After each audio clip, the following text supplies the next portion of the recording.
Hi all, good morning అందరికీ. వైకుంఠ ఏకాదశి శుభాకాంక్షలు. ఈరోజు చూసారా, ఇంకా 7 అయింది టైం, అయినా కూడా క్లైమేట్ అంతా ఎలా ఉందో, చాలా చల్లగా ఉంది. టెంపుల్కి వెళ్దామని చెప్పేసి ఇంకా రెడీ అయ్యాను అనమాట.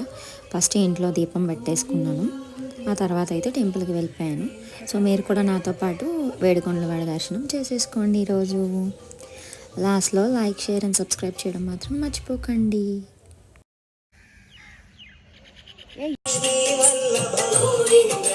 లక్ష్మణ ప్రజా